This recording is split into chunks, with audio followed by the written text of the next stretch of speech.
I'm just saying. Hey, good evening. This is Nicolina. You're here for Nicolina Nix, and you're here for another episode of Women, Wit, and Wine. And again, I am here with my guest, Jeremy and Melissa. Again, they're joining me again. We're going to talk about fanning the flames of love. Phase two, definitely phase two. Tonight's wine is a Charles Smith Syrah. It's a 2010. It's from the Columbia Valley. I actually haven't had a chance to taste it, but I think Melissa has had a chance to taste it. What do you think? I had a couple little sips, and I like it. This is from Washington, and the cork smelled really delicious. I almost ate it. I mean, not that I'm a little hungry, but, okay, I'm a little hungry, I admit. Bacon was not enough. But tonight's show is called Fanning the Flames of Love. And my pick was Jeremy and Melissa because friends of mine for, many, many years. How long have we been friends? Since we moved to Albuquerque in 1997. Yeah. Right. 20 years. 20 years. Holy I've watched you guys.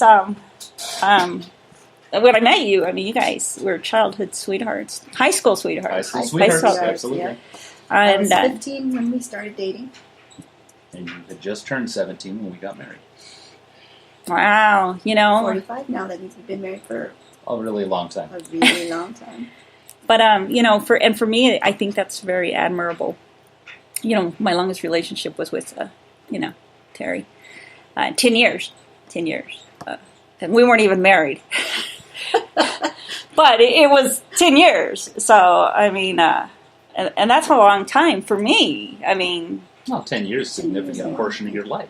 It was. It really was. I realized that afterward. And, even today, I kind of still realize, how different would my life have been had I not. Sure. But...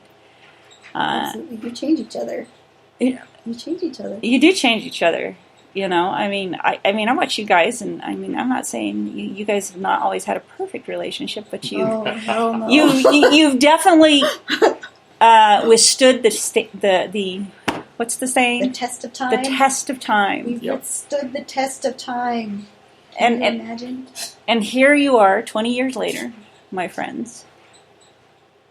20 years. Yep, it's been a while. It's been a long, wild ride. We started off at 17 and 18, and did quite a bit of raising each other actually there for the first few years we were married. During that period of time when people are going to college and trying to figure out who the hell they are, you and I were sort of telling each other, well, I don't know. Who you are. Who do you want to be? I don't know. Who do you want to be? This is what I want to be when I grow up. That's right. You wanted to be something when you grew up, and I didn't want to grow up. So there's that. No, yeah. We struggled a lot at the beginning, but I think a lot of it was because we were so young and, neither one of us could get into a bar. So you just hung out together at home watching TV? Pretty much, yeah. What's your favorite movie tonight? Let's pick a VHS out. Yeah, pretty much. That's what Jim, we did. it's on the fritz. What do you want to do? We can't afford to replace it. So, yeah, we had a lot of sex. Let's make out. That was what we did because we were 17. Young. 18. With all the energy that comes along with it. And we couldn't afford to do anything else. Okay. Well, you have successfully mastered the art of not having children. Yeah. I think for me, children change things. I know children definitely changes a lot of stuff. When I was married, the last time I got married, third time, like a baseball game, 3 strikes, I'm out. Last time I got married, I thought I was going to be married forever, but you always do. You do when you go get married. Well, you go into it thinking. I don't know. My first 2 were kind of questionable, so I had to practice twice before I got to the third one. But thinking about it, it's just kind of like I never thought about it. Not really, if I could go back, I would probably never get married. I wouldn't trade my children for anything in the world, but had I never had my children, totally different. Totally different. Absolutely. My life would be completely different. I would have been eaten by a shark by now. Yeah. Our lives were totally different when we fostered kids. It was completely different, and we had to change so much of what we had done previously to that point. And there was a lot of even learning how to deal with each other again in that context. Yeah. Because it completely changes the dynamic of the relationship. Well, it was no longer just the two of you. It was Exactly. It was no longer, hey, let's go grab some ice cream. Hey, okay.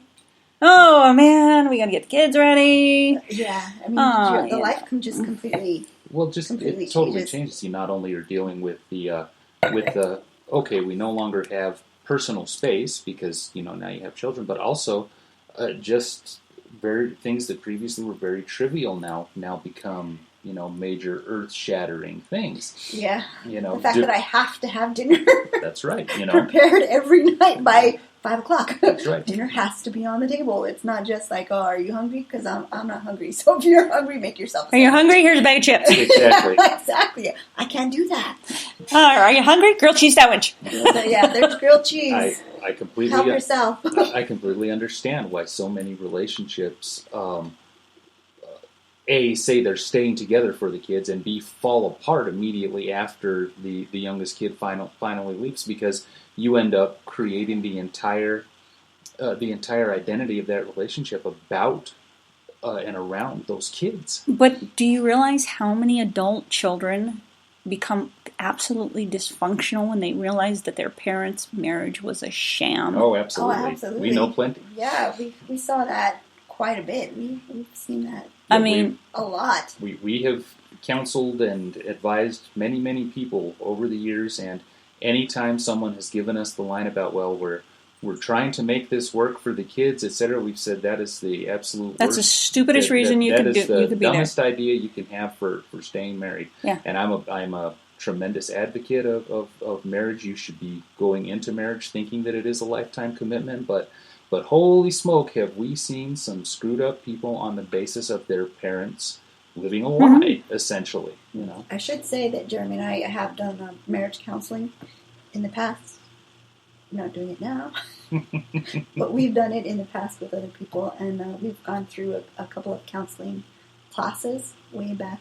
Way back when we were still pastors, yeah. Yeah, so that's where that's coming from. Mm-hmm. Yeah. Well, I know. I was not definitely one of those children that, my parents stayed together until, we grew up, because that wasn't the case. I know that my mother married my stepfather because she thought she needed to provide for the children, and right. I think that message was the wrong message to send, because unfortunately, the message was sent to me. Right. And I can only hope that I don't send that message to my daughter, that I just want her to be a self-sustaining person on her Precisely. own. Right. Before, so she has a herself. choice. So she has a choice. So right. if she finds a partner who wants her to be a stay-at-home mom, it's a choice now. It's yep. It's not a necessity. It's not. You don't have to be there because, But with that being said, I mean, you and I had a talk when you brought this awesome boom mic here. And when I asked you onto this show, you said, "Oh, I think we're the wrong people." And the reason you said that was because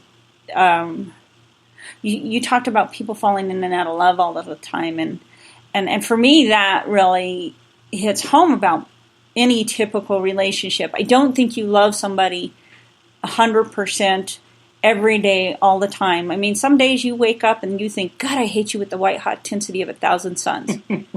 And if I could only be brave enough to pinch your nose, it would all be over. Yes. Yeah. And you go through that. Even on a day, you can go through those whole range of emotions where you're waking up and you hate each other, and then you love each other by lunchtime, then you hate each other again at dinner. And you have to make the decision every day. Every day it's a daily decision. You wake up in the morning and you have to decide, okay, am I staying with this person? is it worth it to me to be here? Is it not worth it? And you have to make the decision that yes, it's worth it to me to be here. Right. And once you change your mind that it's not worth it, then it's time to change. Well, our culture has such an idiotic focus on, the endocrine system. It's like, I have found this fabulously good-looking person, and things just clicked between the two of us. And, basically you're basing your entire relationship on desire to mate, is basically what it boils down to. And then one day you wake up and you realize, I no longer find you attractive, therefore we must no longer, quote, be in love. And it's the furthest thing from the truth, It really is. That the fact that you are no longer finding that person in that moment sexually attractive has nothing to do with love. It is the furthest thing from love. Love is when you get to that point and you say, something has changed. What do we need to do to work through that? You have to be wanting to be with a person because you want to be with that person, not because you happen to like their measurements or any other thing.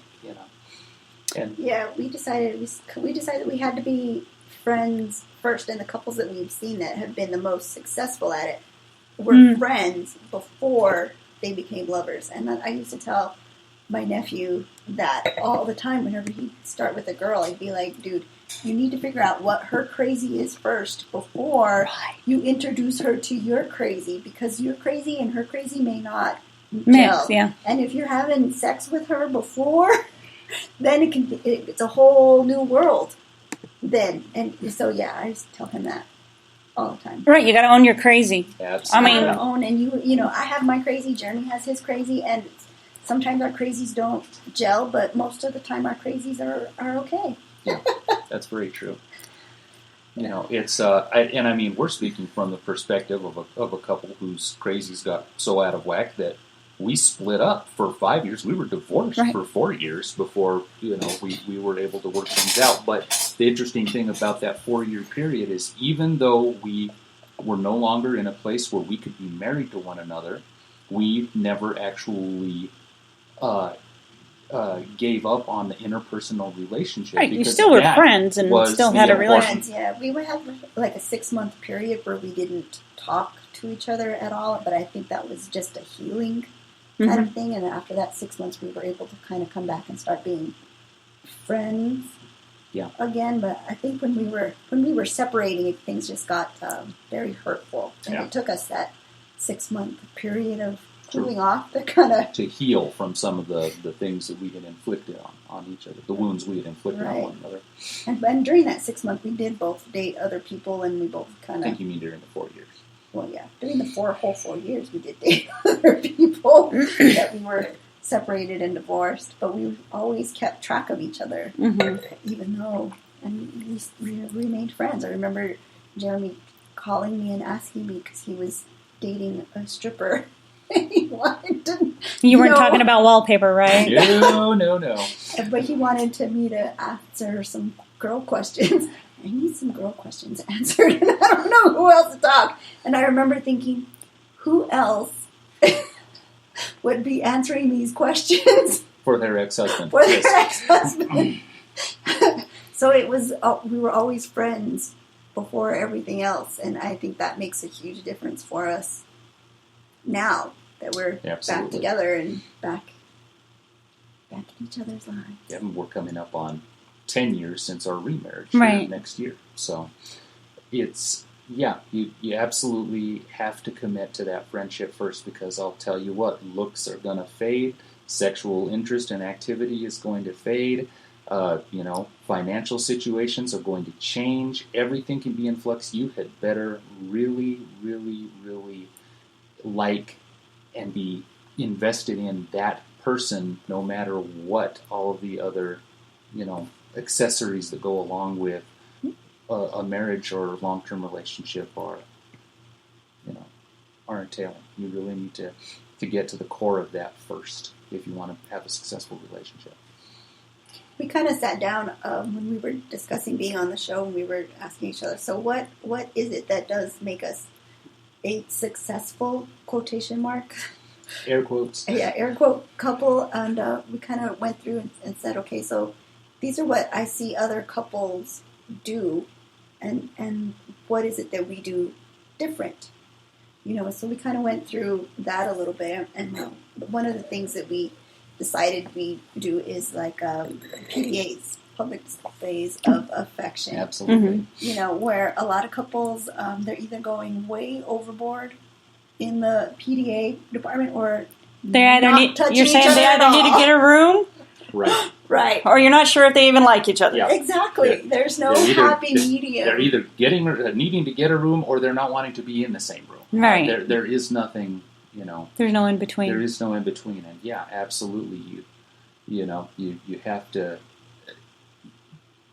For as much as I tend to discount the sexual aspect of relationships, and the reason for that is because as part of my disability for many years, I was basically functionally impotent. So we had to find other reasons to want to interact with one another. But the fact of the matter is that you still have to, on a regular basis, make that physical connection with that other person. And in public is so important, because you're saying, not only do I enjoy having this physical connection with you, but I'm proud of my relationship with you enough that I'm willing to demonstrate this to whoever might be wandering by. And we think that's probably a big one that many longer term relationships I think they fall away from it. Falling away from. That's and it could be something like simple, like hand holding. I think that, I kind of keep coming back to this. On several shows, I do think that technology has definitely caused us to distance ourselves from our relationships, because we're, absolutely. I make a joke about, somebody gets an iPhone, and I'm like, just slap that IV right now. Yeah. Because that's pretty much what it is. Every day, and it's almost, and I say this, oh look, Indiana Jones is on Hulu. But I say this because we tend to do this all day long. Yeah. And it's almost depressing. I scroll. Well, it takes the place that technology. It takes the place of your human interaction. Human interaction, right? I was trying to think of that word. Well, I remember when with my last relationship, the rule was we never had phones at the table. Smart, right? And I think that was a positive thing. And then I've gone out with some female friends where we've sat and we've talked, and the phone wasn't involved. And that was really nice, because, I think we forget. I think we forget to do that. We start going out and everybody's on their phone and everybody's playing a game. And, I myself am guilty of it, because I'll go over to, up to Terry's and then I'll be playing a game because we're watching something that I'm really not interested in. So I'm not 100% present, and I know I should be even as a friend. Right. You got to put it away. You can make that conscious decision to put it away. We don't, at home, we both have our own devices, but the only time we're really on our own devices is, like if we're watching TV, really. Yeah. Where we're both, in our own little space. Otherwise, our devices are put away. Yeah. You use, I don't carry my phone in my pocket, and my Kindle stays next to my chair. Yeah. Yeah, that's a killer. You will see, go to any restaurant, and you will be able to watch a couple out at dinner, both of them staring down at their between their hands at their phones, and it's like, why are you doing this? Why are you even on this date? Yeah, why are you even here? Exactly. Yeah. You just need to, and that comes back to the PDA. Yeah. That's where it comes to, being able to put your phone down, and even a PDA is being able to look into each other's eyes, and seeing that what brought you to this person in the first place. Really engaging. PDA means public display of affection, not that other thing that your BlackBerry used to be. Just want to make this clear. I remember a BlackBerry. Want to make this clear. PDA is not a personal data assistant. Yes. Isn't that what that was? Yeah, Yes, I think so. I think Something so, like yeah. You know what? I think that was the term. It is a public display of affection. that. Yeah. And Holding hands or sucking face or, what have you. Anything in between. But I do think that it can get too much. yeah, I think it could get too much too. I mean, I really do think that, there's a time and a place for everything. Oh. And sometimes this is not the time nor the place. The Motel 6 is only $36 a night, or at least it used to be. It's been a while. I mean, if you really feel the need to for me, it's like when people are like all over each other in public, it's like they have something to prove, Right. not to everybody else, but more to themselves. Absolutely. Yeah. For me, that's like a dog pissing on your leg. They're trying to prove that this person belongs to them, and that's not healthy either. Where that's just a mine. It's mine, and it's not even a her. She's mine or he's mine. It's it. Yeah. Right. This object. This is a belongs possession. to me. This is now my possession. It's not my partner. It's not my equal. It's not Precisely. Right. And you cannot treat your partner that way. other half. I think for years I did feel that way. I was much more of a possession than I was a partner. And that I don't think that Not healthy. that is not healthy, and it doesn't last. And for a long time, eventually the possession will realize that it's a possession and will want to be independent. to me would be me. Yeah. Because it was really more about, I used to make a joke of saying, if I could just take this part of me and just give it to you, you wouldn't need the rest of me. Right. You wouldn't need the rest of me. You just want my boobs. Because, when I get up and I leave the room, it's not like you're really reaching to hold my hand. You're reaching for my boob. So, I'm now just an object. I think I made that comment like after our breakup was I just feel very objectified because really it's your attraction and desire for me is really more about my breast than it is about the whole of me. The whole of you, right? And then the next relationship afterwards was I kind of felt like when he looked at me, he looked at all of me. It wasn't that I was just this part of me. It was the whole of me. And I think that was what was difficult in the breakup, was that I found somebody that when I thought when he was looking at me, he was looking at all of me. I could see myself in his eyes. Mm-hmm. Where the other part, I could just see my boobs in his eyes. Literally. It's just the boobs being literally and figuratively. So, and that's hard. I mean, and I think for relationships, when things get hard, I mean, you have to realize about fighting for what's right rather than to walk away from what's wrong. Right. I agree. Absolutely. And that is a whole different mindset than even, the kids today just do not have that mindset. They're more likely to walk away than they are to this is hard. I'm not going to do it Yeah, anymore. I don't even do it. Exactly. That used to drive me crazy with our kids that would do that. It was like, and things get hard. Everything gets hard. Life is hard. Relationships are hard. Everything about life gets difficult and it gets hard. And if you're not willing to work at it, to put the work in, it's going to fail. And I got to say, relationships are not 50-50. They're never 50-50. Never. They're never 50-50. Sometimes they're 10-90. Sometimes they are 50-50. But it's rare. Well, if they're ever 50-50, it's because both of you are passing through that midpoint on your way to now somebody else is going to be at 90 and the other person's going to be exactly. at 10. Jeremy and I have this thing where only one of us can be in a specific place at any one time. So if I'm in a depressed state, upset, like he can't do it. He can't be in that state. So if all of a sudden he's in a depressed state and I'm in a depressed state, I have to snap myself. Okay, only one of us can be there, so I need to. Because one of you has to be the strength. Absolutely. Exactly. I mean, I think that's with any relationship, you know. Absolutely. And we do kind of have this thing now that, we've been married so long that we kind of know that Jeremy will kind of do if I'm in a bad place, bad space, and he's like, I'm heading there, so we need to tap out. Yeah. So we do a tap out thing. Tap. Pass the torch. Yeah, exactly. It's your turn. Yes. You get to be the grown-up now. Here's the talking. Here's the depression stick. Exactly. Right. It's yours now. But it's not just about, being depression. We also do that with, being pissed off, Yeah. being upset, being angry. It's rare for us to both be so pissed off, angry at the same time because we have that, because, only one of us can be there. Hey, that's another big one about when we're talking, preparing for the show. What do we see other couples doing wrong? And not as a matter of judgment, but just like, okay, we had a very hard time looking at it positively. Like, well, what are we supposedly doing right that we've been together 30 years? It was much easier to look and say, what do we look at our friends or our acquaintances and we say, gosh, I wish you weren't doing this particular thing. And conflict is a big one. Conflict management. One of you has to be willing, once it's gone past a certain point, one of you has to be willing to step away. Yeah.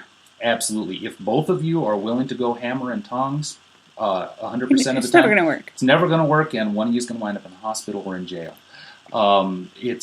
We have gotten close a few times. We have indeed.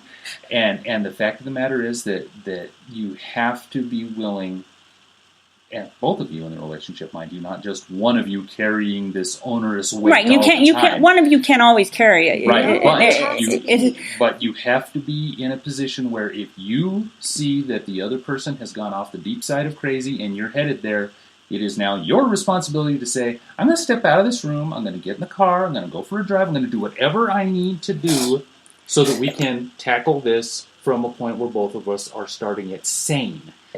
Because I guarantee you the absolutely nastiest, most violent fights that Melissa and I have ever had have been when one of us was already crazy and the other one just decided to dive in after him.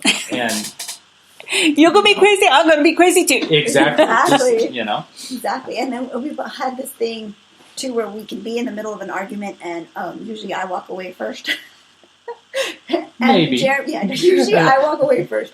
And Jeremy will chase after me. Yes, that is true. Continue. He's not trying to continue. Because he's not done. He's not done with what he has to say. He's not done. But yes. And he's trying to continue, but he's trying to, in his mind, he's trying to settle it. He's trying to settle the conversation. And for me, it's like, no, this conversation is going nowhere. And it needs to end. And I don't know if it's, sexist thinking is as far as I away from who I'd like to think I am. But I'll tell you what, I see this in my male friends all the time. It is so important for them. If you can't win the argument, and I know after years of living with Melissa, I'm not going to win an argument. But boy, I want to come out the other end as being the person who was right. And even if that's not necessarily the whole thing of, I know damn well I'm never going to convince Melissa of whatever it is I'm mad about, then that we're both mad about. She's never going to come out of this going, my God, honey, you're a genius. Why did I never see it your way before? But the thing is that and maybe this is a male thing and maybe it is not, but you come out of this going, okay, I'm so far into this thing now that I absolutely have to make some ground up, and in order to do that, even though she's wisely attempting to walk away from this, I'm going to pursue this and say, no, we're not done. We have not brought this to any kind of a conclusion. And she's going, well, yeah, no shit, that's the whole idea. And I'm going, no, that isn't going to work. You can't just leave me hanging like this. And yeah, eventually I get the message, and she goes away, and then, within an hour or 24 hours or whatever, yeah. What about the saying of you should never go to bed angry? Oh, that's a complete myth. Absolutely, one of the worst. That was one of the things that we brought up. And we're like, it's a complete myth because if you stay up all night trying to work it out, then the next day you're angry and tired. Your emotions start picking up, and then you're starting to pick up on eeach other's energy, and then it just builds and builds and builds and builds until somebody gets hurt. Seriously hurt, not just physically hurt, but mentally or emotionally. Emotionally hurt. Yep. And that's what ends it. So, but if you separate that and walk away from it until you're both in a calm, sane place, and then you can come back and discuss rationally whatever it is. But we can't You can't just stay with it And until it's finished, because then that just doesn't work. And I don't think it works for anybody. I think that in any relationship, even with your best friend, when you get to that point where you're both butting heads, you need to separate it until you're calm again, and then you can come back and reevaluate, and then you can look at things from each other's standpoint. But and you have to be willing to be patient, because for as much as I recognize the fact that I am willing to pursue Melissa and try and force things to some kind of a positive closure, the fact of the matter is that she, when she gets angry, does not stay angry for hours. She stays angry for days. And so it's very, Taurus. You Taurians.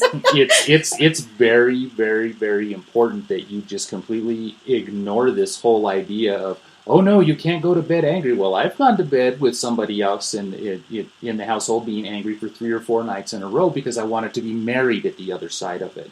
You have to be willing to work within each other's framework. See, now I'm a Leo, and I am a personality where I have to think about if I'm right or wrong, if I'm justified in my anger. And so, I get quiet, and I retreat, and I have to, I'll think about it, and I'll think, am I really justified, or am I just being an idiot? And that's really kind of my method to when I'm angry. It's like, but when I am angry, you'll know it, because it's like, then let me tell you what's going on here. And it's going to be,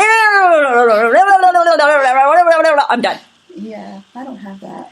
I tend to get quieter and quieter and quieter, and keeping things in and more in until I vomit. You emotionally vomit. I call it emotional vomiting. Yeah. And then it's like way overboard. Way overboard. My reaction is way overboard. Don't get me wrong. I do the same thing. I will emotionally vomit, because I will but your emotional vomit is just a bleh, and then you're done. Mine is like, oh no, keep going for a couple of days. Yeah. It's kind of unfortunate, because a couple of times Dawn and I've emotionally vomited on her. It's like,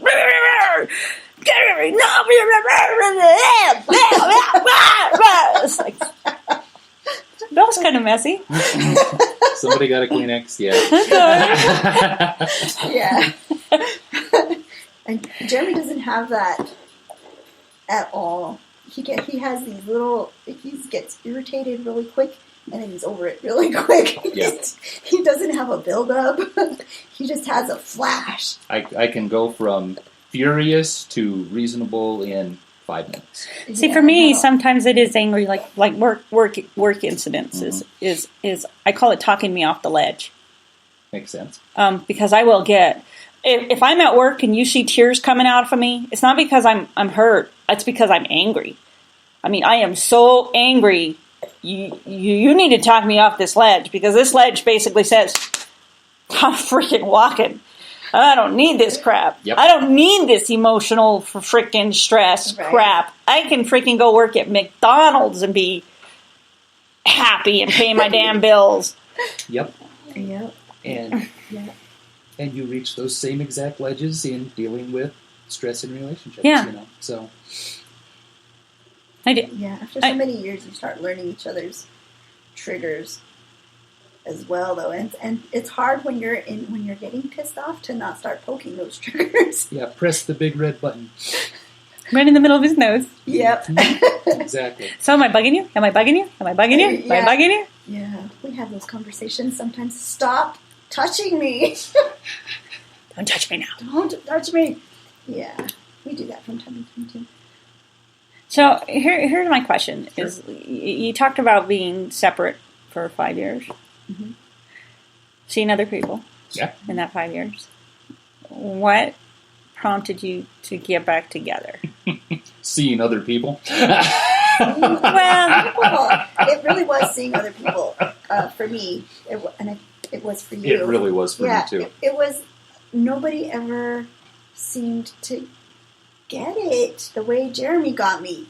Nobody ever really got there. I mean, I had other partners.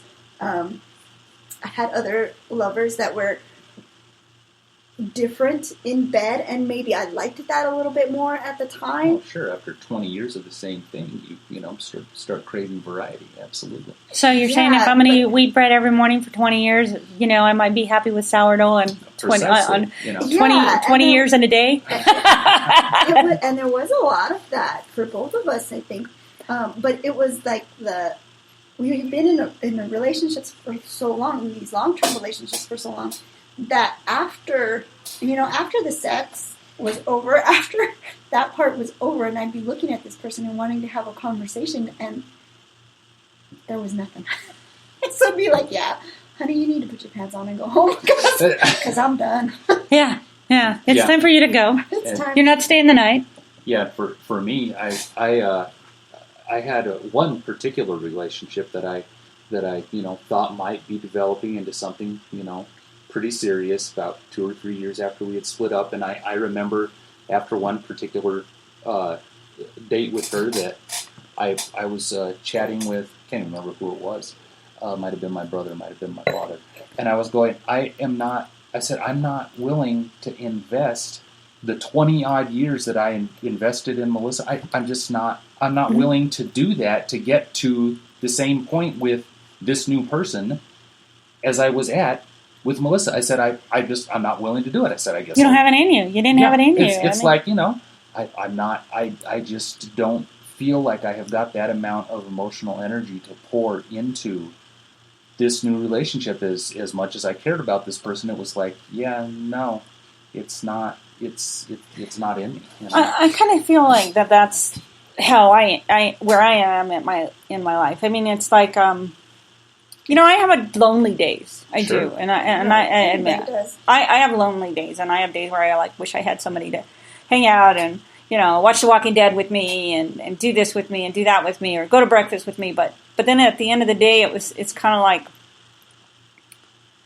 I don't know that I want to invest my time in somebody like that.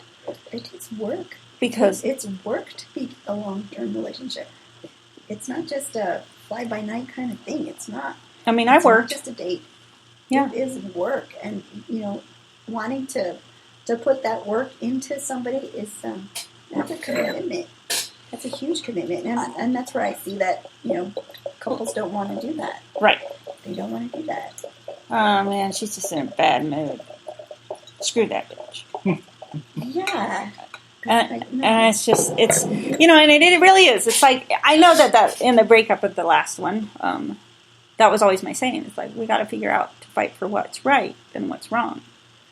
It's too easy to walk away from what's wrong. It is too easy. It's too easy to pick somebody apart. It's too easy to not like them. I mean, I want to like you for everything you are, your good days, your bad days. Mm-hmm.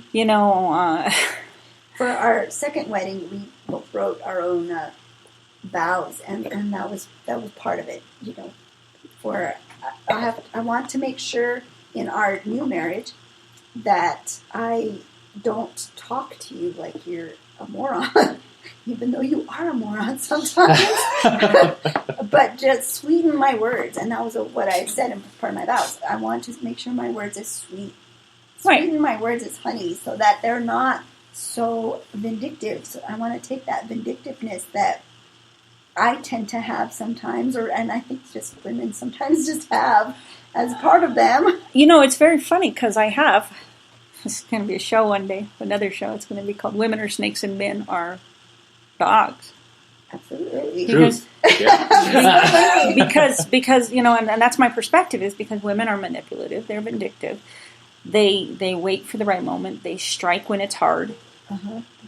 Where a man, much more like a dog, is just going to come pee on your leg and just say, "We're done now.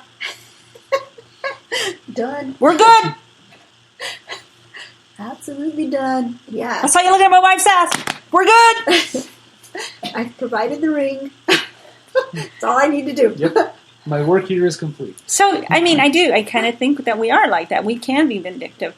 I mean, for me, it's like that's why I get quiet, because I have to process. Because I don't want to say something out of anger. I really don't. I don't want to get to the emotional vomiting point. Right. And I do. I will let myself, because I will tolerate and untolerate and I'll tolerate and I'll tolerate. and then all of a sudden it's like, you just freaking can't hold it in anymore. Yeah. Which is how we came to that decision that, we need to separate. We need to separate this. Take our time, get our sanity back, and then we can come back and finish discussing it. And we've had there was a show, How I Met Your Mother, and they have a thing on it where they would fight, and then they'd say that they would call recess. Yeah. Recess or break. And then they'd have sex during that recess or break, and then they'd go back to the fight. They'd get it over with, right? Yeah. And we had to come to that, although we decided that long before the show came out. So. It's very funny. It's like I saw this one. It's like, no, it's a little thing. It's a little meme thing on Facebook. It's like, next time your partner is mad at you, just put a cape on them. Then they can be super mad. I like Very that. nice. Super mad. I'm going to have to buy you a cape. There you go. You already have one. I know. So, but and it's very funny because if that doesn't make somebody laugh. Yeah. Yep. And you need to laugh. Yeah, and sometimes, Sometimes you got to get to that point to where you can bring somebody out of wherever they are, whatever hole they're in. I mean, I have when I get into my depressive modes, and I do. I mean, I would probably say the reason I don't have other shows posted right now is this week's been a little bit depressing for me. I mean, I'm working through it, but I also need to know. I also know that I can do this. Right. I got this. I mean, and it's all about, it's me. You said it yourself. This is my show. I mean, and I've got to be at that point to where, I'm not reliant on people. I mean, it took me a long time to get here, and granted that Toby was the catalyst that got me here, or the final step to getting me here. I'm now here, and now I don't want to really let it go. It's very funny because, I was at Terry's this morning, and when I went to leave, and he goes, "You gonna leave?" And I went, "I got a show today. I got a show every Sunday at 5. It doesn't change. It doesn't go away. Because you want to hang out. Still got a show. I invite people. I get guests." And that's a huge thing, too, in marriages that we see, that in couples that aren't willing to allow each other space. Oh, God, yes. To do your own thing. Right. It's just Jeremy and I have to have our own space. I have my own thing that I do. I have my own crafts. I have my own girlfriends that I go. Yeah, I saw it. You didn't invite me. We're fighting. Oh, man. You can go with me next time. Okay. But I have to have that. I have to have that. And then next weekend I have my girls' weekend that we're all going to Vegas. I need a girls' weekend. And Jeremy, he looks forward to his time, too, being at home alone.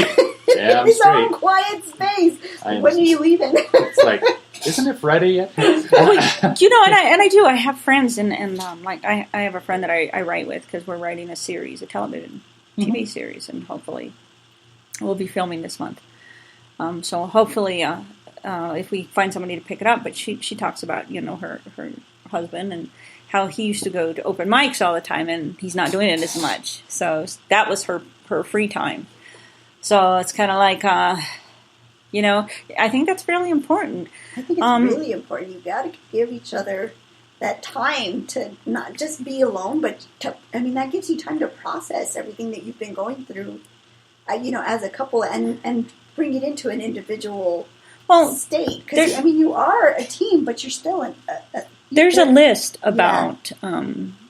We have that saying, Jeremy and I, that there is no I in team, and I always tell them, but there is a me. There's meat. If you spell it backwards, there's meat. Yeah, hungry. And yeah. Yeah, and it's very funny that you say that because, actually, there's this thing, The Prophet. Have you ever read The Prophet? Khalil Gibran, certainly. It talks about when he talks about marriage. You're born together, and together you shall be forevermore. You shall be together when the white wings of death scatter your days. Ye shall be together even in the silent memory of God. Let there be spaces in your togetherness, and let the winds of heaven dance between you. Yes. And It's beautiful. It's a beautiful piece.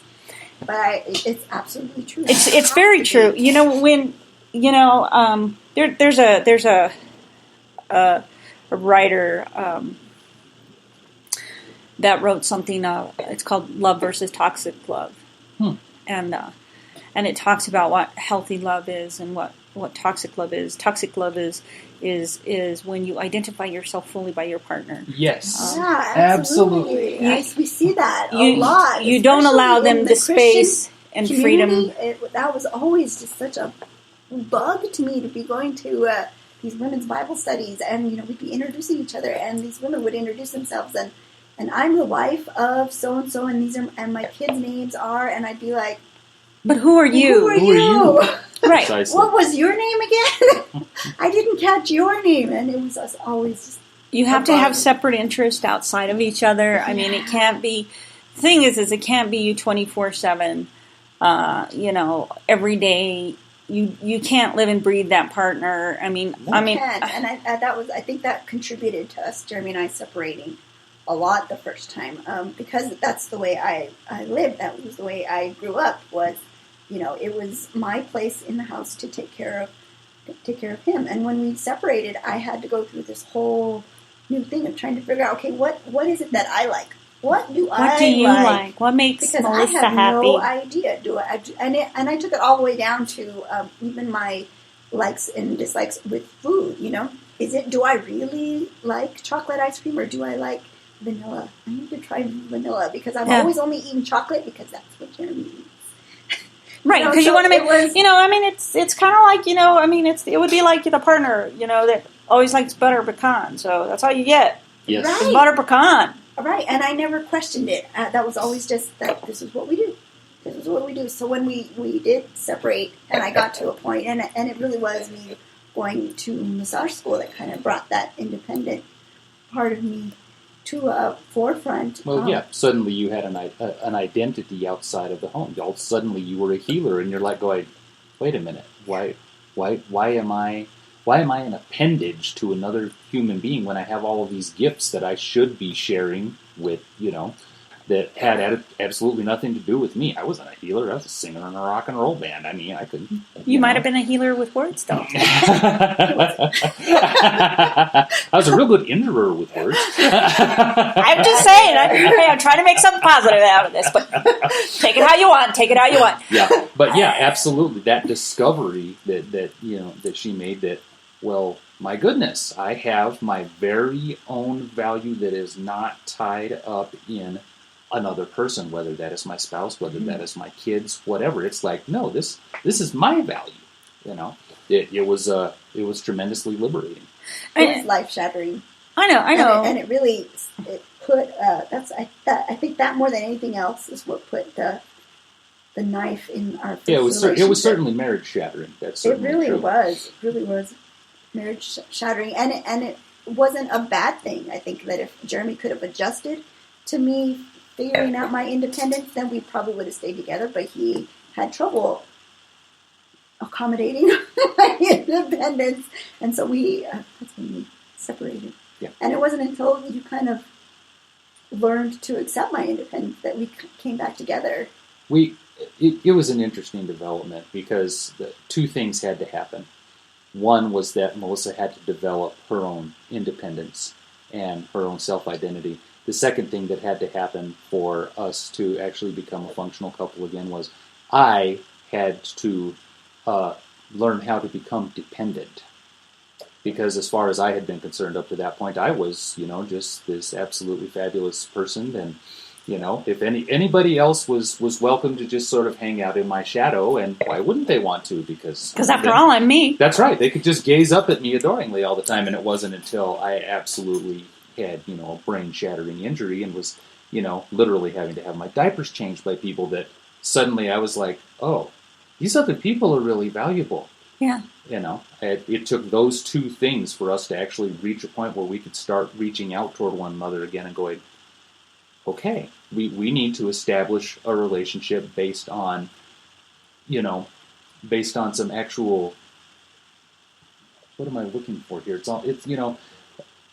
a new truth. Well, not only that, but a level Right. playing field is what I'm trying to get at here. It's like, neither one of us is in a position where we are superior one to the other. It's like, no, we have to learn how to take these two individual lives and mesh them together instead of there being a superior and an inferior, which is what it had been through the first marriage. You have to look at it like it's almost like a teeter-totter. Yes. It really is. At one point you will balance, but it's never going to be this balance. No, one of you is going to be way. one of you is going to be high, one of you is going to be low, and then Yep. at times you're going to be just going back and forth.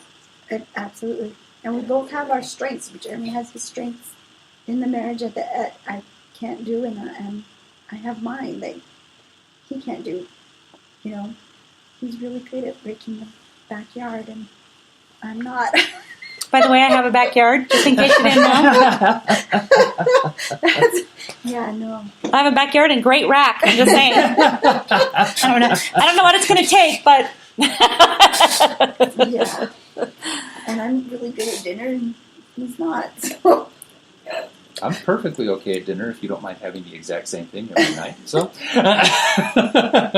Big John and hot dog weenies in a casserole is not a nightly thing. The whole gas I thing. agree.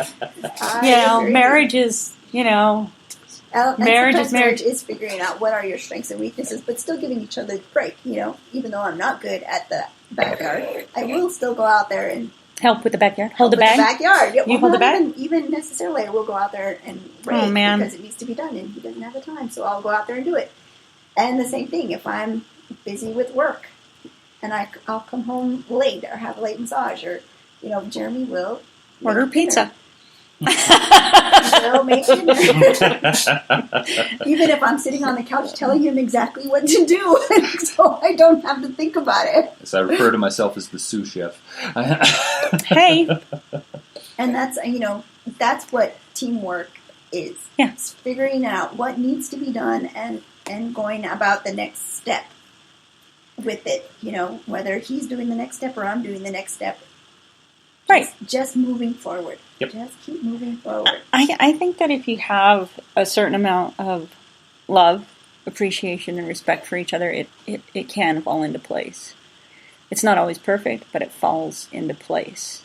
I think the key there is respect. Yes.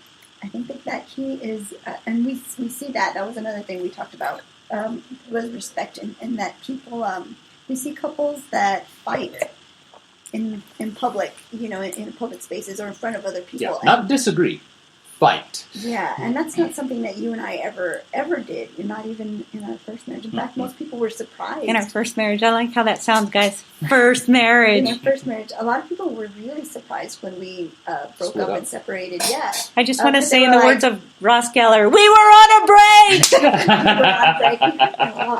We were on recess. We were on recess. Sorry, I didn't mean to interrupt you. We hear that. Just because we never disrespected each other in front of other people.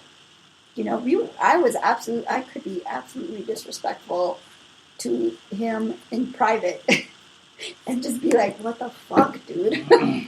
But I never was in front of people. Never. And it's only happened once where he was disrespectful to me in front of people, but we really tried to talk that one out. Yeah, absolutely. Right, it's hard. I think it's hard, if you're not happy, is not to argue in front of everybody else, because Because you're looking for and it comes down to respect. the reason to be Even pissed if off. I don't like you right now, I'm still going to respect you enough to let this go until we get home. Have you ever just thought about buying sumo wrestler things that blow up? Those big and blow you're up gonna things go, and running at each other. we're going outside right now to take care of this. We've actually we've had arm wrestling contests. Not anymore. Not anymore. Pillow fights? We did arm wrestling contests while I was still playing guitar and Melissa was, working massage full time. Those actually turned into some fairly epic battles. Yeah, they really did. They really did. Thumb wrestling? Got a little thumb wrestling. Yeah, you go. we never did thumb wrestling. It was that we've done now that we're working out a lot. We've discovered that we are still pretty competitive with each other. So our running on the treadmill, who has done the most steps today? You got a Fitbit? Is that what that is? That's a pretty little fancy little Fitbit. Yeah, I like that. Where'd you get that? I have no idea. My father gave me the case. The Fitbit itself is actually one of the little generic ones. The case itself just dresses it up very nicely. So I got mine. I have one with mustaches on it. with mustaches. I do. Well, a mustache can be Makes me feel very manly some days. I was going to say, a mustache could be very important in a girl's life. So yeah. But we have the daily thing where who has done the most, and Jeremy almost always wins that because I think he takes 2 steps for my every one. Can't help it if you're short. But here's the thing. What arm are you wearing it on? Your dominant arm? No, my not dominant arm. What do you wear yours on? My non-dominant. Okay. See, I wear mine on my dominant. See, because you know what? Let me tell you something. I can tell you. Step. I'm serious. I learned this in my car. I was watching my phone. I'm driving and I'm going, there is 10 steps right there. I freaking didn't even have to take them. Yeah. When Jeremy practices his guitar, I make him take it God. off. Yeah, practice guitar and suddenly you've taken 22,000 steps for the day and you're going, wow. That was pretty good. I was sitting on my ass for 2 hours. 22,000 steps. Yeah. I remember, though, when you said you were wearing it on your ankle. How'd that work? I was actually, because I had the small one, and it wouldn't go. And I was wearing it on my ankle when we were bike riding, because when I'm bike riding, it wasn't going anywhere. And it worked all right, but it wasn't fabulous. No. And now this new one that I have, the Surge, which is just a huge sucker, that was my sister's that she gave me. I paid for it. I haven't paid for it yet. I need to pay for it. She's paying for it. Boy, is she paying for it. Yes, I will. But I love it. I can set it up for that has the hike feature and running and walking, and I can. That's pretty cool. I know, I love it. Now it's more accurate. I feel more accurate, and I can set it when I'm on the bike. That's true. I don't know. I'm in a job where I'm pretty sedentary, and oh man, I'm lucky if I get up and go to the bathroom once a day. That's how I'm there at 7:15 to 5 o'clock. I don't take a lunch.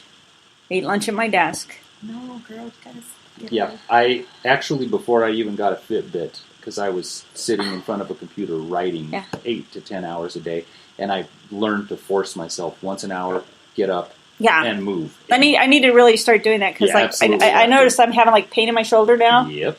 And the doctor said it might be a little bit because I'm always. Mm-hmm.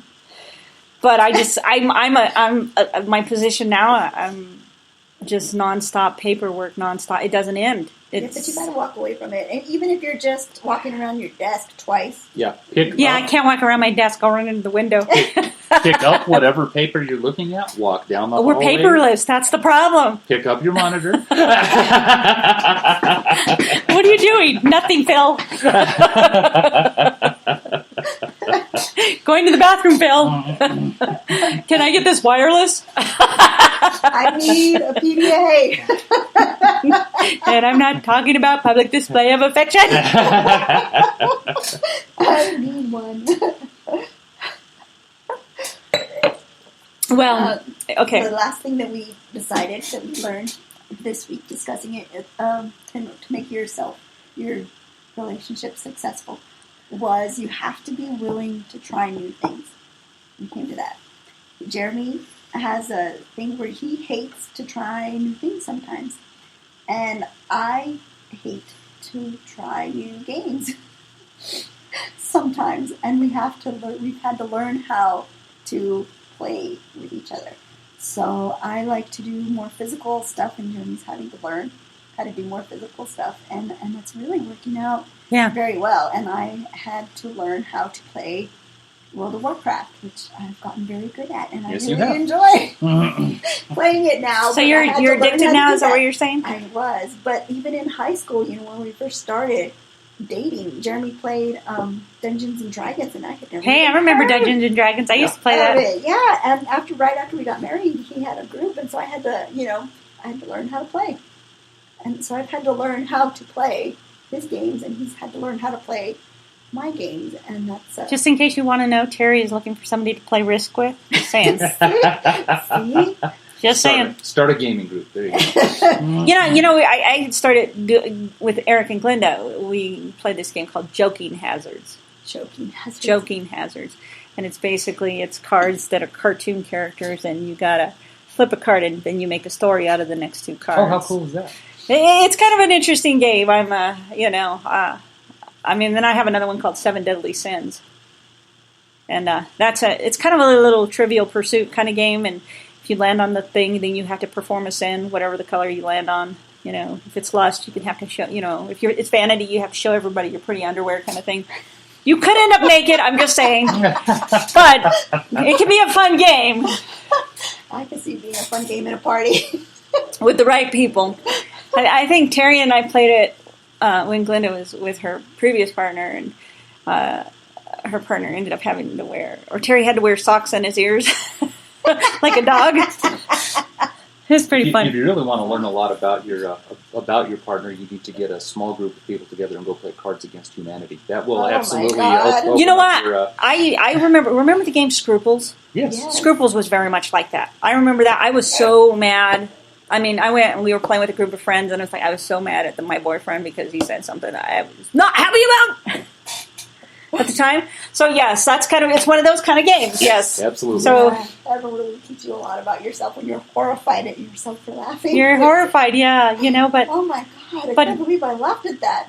I think game nights are good. I think socialization is good. I think plug into one another's interests, even though it's important to have independent interests. Right. It's also important that you're doing stuff together. That you're not dismissive of what their interests are, but instead are educating yourself about them. Yeah, I had to learn how to play a druid. That's right. A druid, because Jeremy needed a healer. What a better healer, right? And that's where I came to that decision. He needed a healer. I needed to learn how to play one.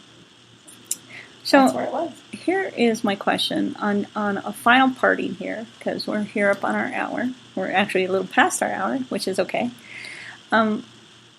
So what's your parting advice to people of fanning the flames of love? Because how do we make it work? Invest in your partner.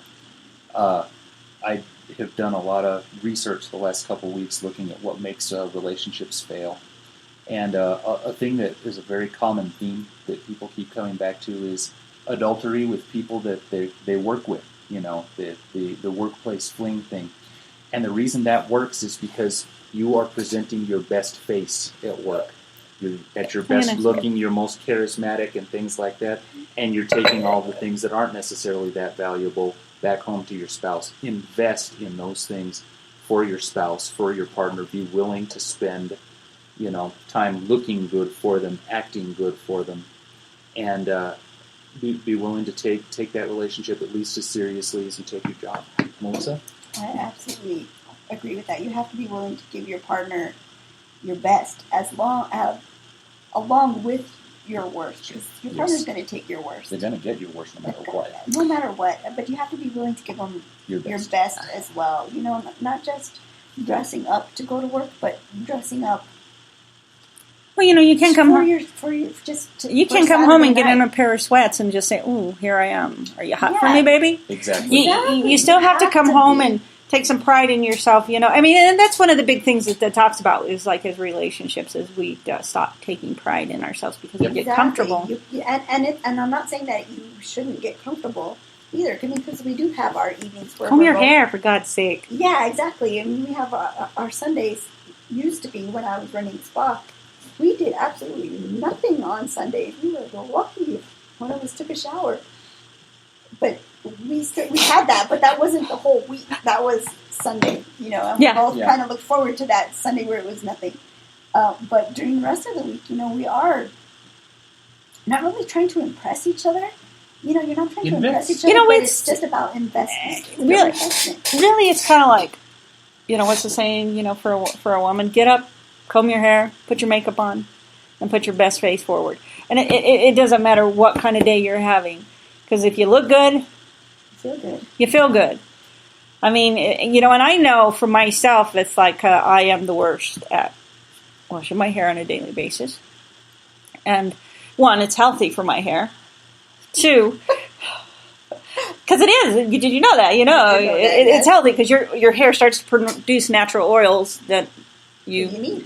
you get rid of when you're using a conditioner. But if I get up and I look at my hair, I'm like, fuck it, I'm just gonna comb my hair, and I don't feel good about myself. That kind of dictates my day. Absolutely. I mean, the unfortunate part about it is I just can't go to work looking like Don King. Because that's kind of what my hair looks like in the morning. And we do struggle with that a little bit at our house because we both work from home. So we do have days where neither one of us, will put on pants. But usually by the time we go to bed, we've both cleaned up. Because not one of us wants to sleep with somebody who hasn't. Like, oh man, who's skanky? Is that you or is that me? But yeah.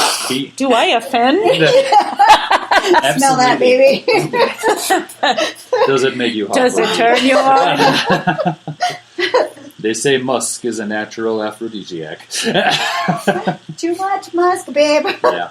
But seriously, invest. And once a day, find something complimentary to say about your partner.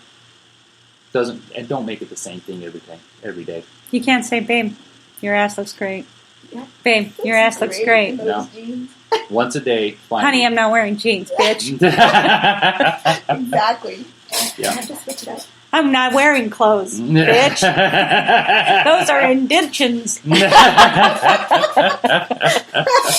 Oh, I thought it was corduroy. Yeah. Oh, that's terrible. Corduroy. That's terrible. That's our advice. That's our advice. Thanks for coming, guys. Of Thank course. you for having Thank you us. for having us again. I'm so glad, I'm going to have you guys back again. I love you guys. Well, besides being on my guest. I love you anyway. But again, I'm here with Melissa and Jeremy, an amazing couple. Trying times, good times, overcoming. Kind of my heroes a little bit. So, as my friends, I think it's actually amazing what you guys have accomplished. But this is Nicolina Nix, and you're listening to Women, Wit, and Wine, and we'll see you the next show. Thanks for listening. Have a great night.